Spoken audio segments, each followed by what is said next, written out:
ମୁଁ କୃଷ୍ଣାଂଶୁ ଆପଣଙ୍କୁ ସ୍ୱାଗତ କରୁଛି ଷ୍ଟଡି ପ୍ଲାଟଫର୍ମ ଷ୍ଟଡି ଷ୍ଟାର୍ଟ को ଆପଣ ଯେମିତି ଜାଣିଛନ୍ତି ପ୍ରତ୍ୟେକ ଦିନ ରାତି 9ଟା ପରେ ଓଏସଏସସି ଓପିଏସସି OSSC एसएसबी तरफ जो अपडेट थे सब अपडेट को कंबाइन करके प्रोवाइड कर देते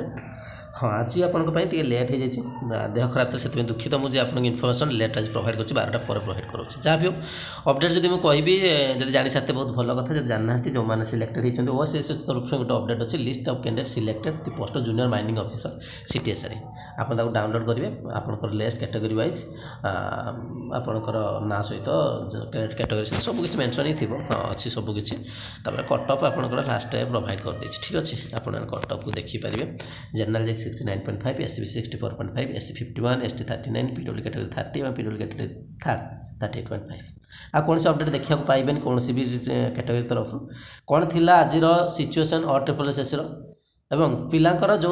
थिला स्वर उत्तोलन करते कौन थिला तापर मु डिटेल्स वीडियो करता तो काली करें ठीक अच्छे अवस्था कर मन ना मुझे आप कथा डिटेल्स कौन सिचुएसन थिला कहीं सफल है ना विफल है सबकि मुझे आप गोटे वीडियो डिटेल डिस्कस करी एति अपडेट रही चैनल प्रथम थर विजिट करते चैनल सहित जोड़ी लाइक करेंगे शेयर करेंगे आप कमेंट्स प्रोवाइड करेंगे थैंक यू।